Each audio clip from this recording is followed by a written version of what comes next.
Hello. Today I'm going to be reading out of Judges, as per requested. I'm going to be reading about Samson, and I'm going to start with Judges chapter 14, and I'll read 14, 15, and 16.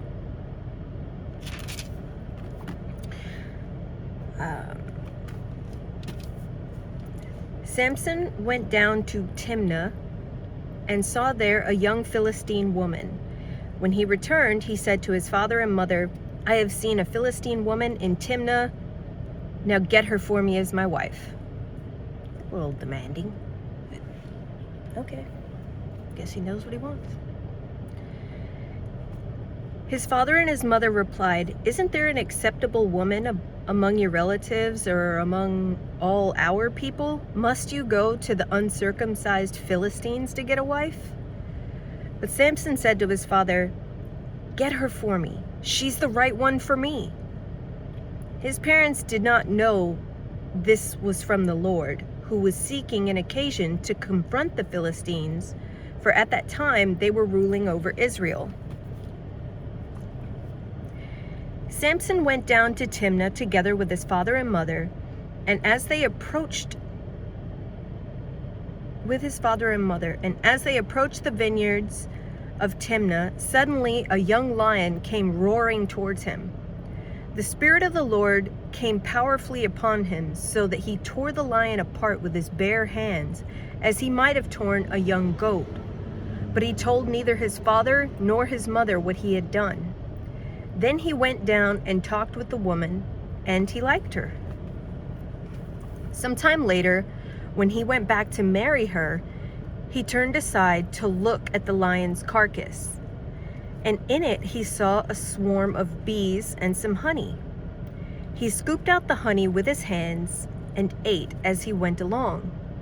When he rejoined his parents, he gave them some, and they ate too. But he did not tell them that he had taken honey from the lion's carcass.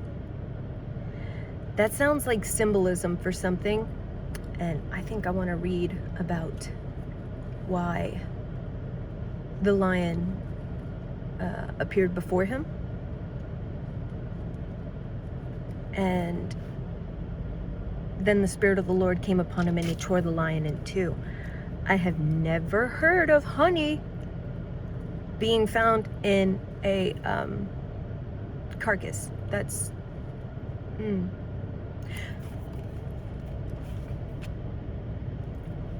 So I'm pretty sure there's some symbolism there. And then he ate it, and then he gave it to his parents. I thought the laws of Moses said you can't touch dead things. Or is that just the Levites? I don't know. But if I saw a lion like dead and it's laying there and there's honey in it, I'm not gonna eat it. But I'll carry on. Sorry about that. Now his father went down to see the woman, and there Samson held a feast, as was customary for young men. When the people saw him, they chose 30 men to be his companions. "Let me tell you a riddle," Samson said to them. "If you can give me the answer within 7 days of this feast, I will give you 30 linen garments and 30 sets of clothes. If you can tell me the answer, or if you can't tell me the answer, you must give me 30 linen garments and 30 sets of clothes." "Tell us your riddle," they said. "Let's hear it." And he replied, "Out of the eater, something to eat. Out of the strong, something sweet." For 3 days they could not give the answer, and on the 4th day they said to Samson's wife, "Coax your husband into explaining the riddle for us, or we'll burn you and your father's household to death." You must really want some clothes. They could marry women that know how to make that stuff. maybe it was more than just the clothes that made them so mad at him. "Did you invite us here to steal our property?" Then Samson's wife threw herself on him, sobbing, "You hate me. You don't really love me. You've given my people a riddle, but you haven't told me the answer." Oh, it was the Philistines that he gave the riddle to, and yeah, they don't like him.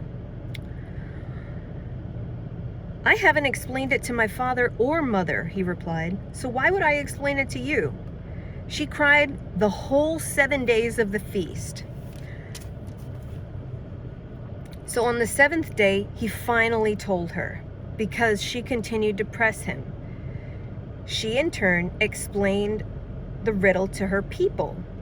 Before sunset on the 7th day, they've only been married a week. Then again, she was under threat. Before the sunset on the 7th day, the men of the town said to him, "What is sweeter than honey, and what is stronger than a lion?" And Samson said to them, "If you had not plowed with my heifer," I think that means they used his wife, "you would not have solved my riddle." Then the Spirit of the Lord came powerfully upon him. He went down to Ashkelon, struck down 30 of their men, stripped them of everything, and gave their clothes to those who had explained the riddle. Woo!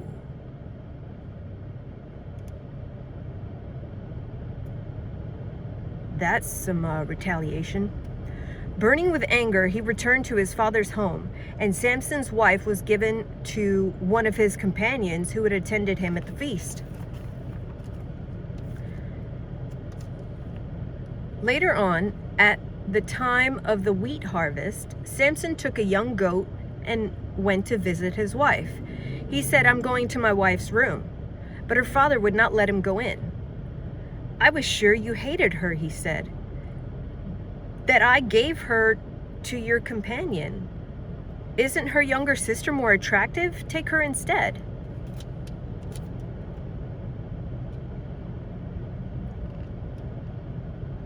They were not divorced, and yet the father gave... Oh, that's so messed up. Samson said to them, "This time I have a right to get even with the Philistines. I will really harm them." So he went out and caught 300 foxes and tied them tail to tail in pairs. He then fastened a torch to every pair of tails and lit the torches and let the foxes loose in the standing grain of the Philistines.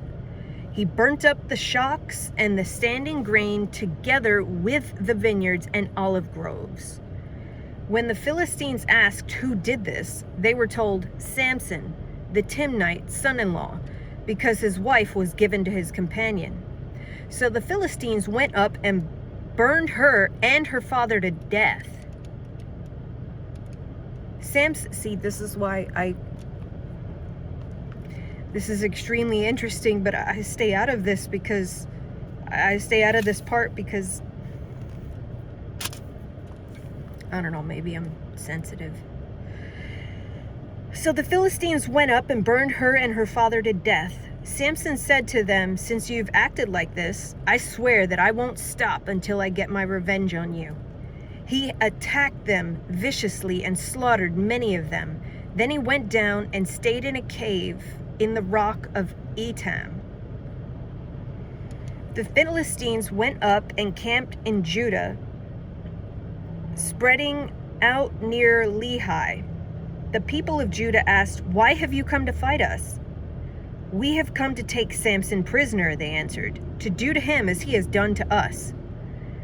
Then 3,000 men from Judah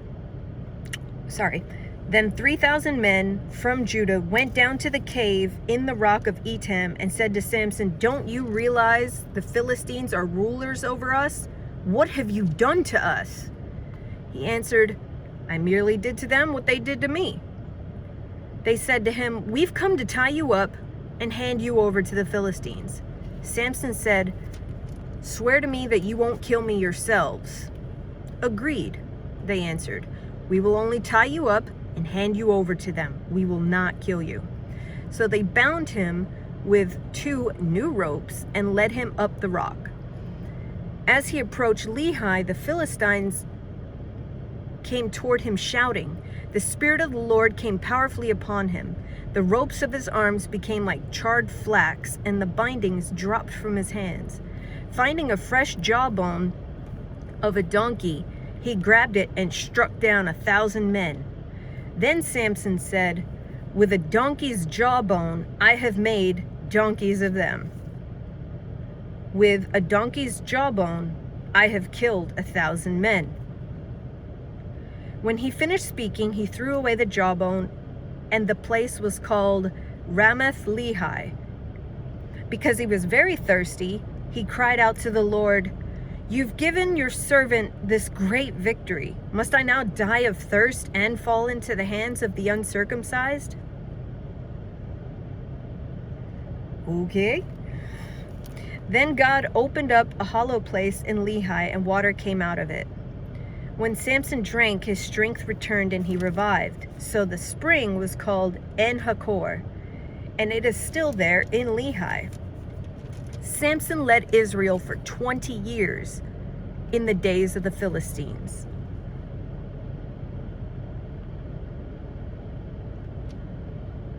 Huh. Maybe that's the meaning of the lion and the honey. Because he tore up the Philistines and then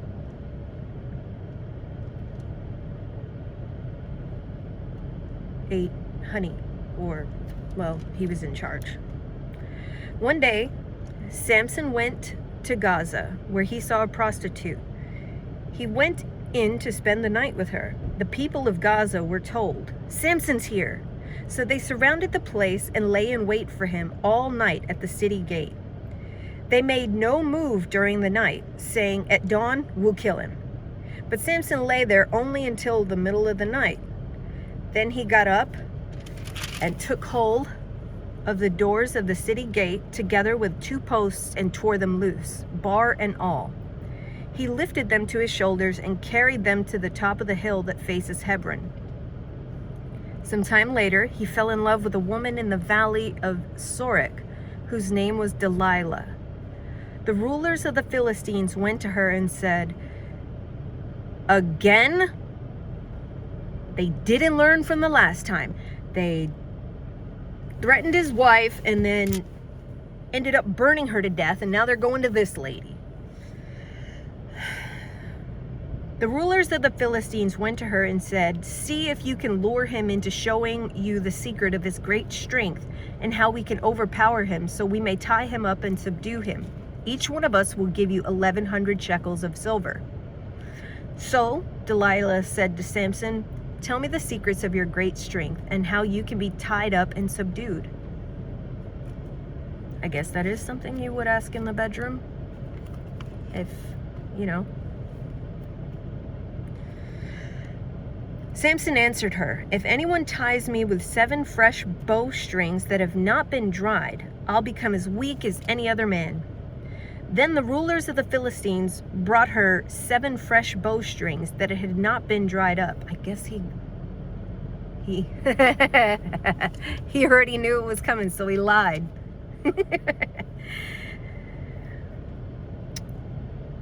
Brought her 7 fresh bowstrings that had not been dried, and she tied him with them. With the men hidden in the room, she called to him, "Samson, the Philistines are upon you." But he snapped the bowstrings as easy as a piece of string snaps when it comes close to the flame. So the secret of his strength was not discovered. Then Delilah said to Samson, "You've made a fool of me. You lied to me. Come now, tell me how you can be tied." He said, "If anyone ties me securely with new ropes that have never been used, I'll become as weak as any other man." So Delilah took new ropes and tied him with them.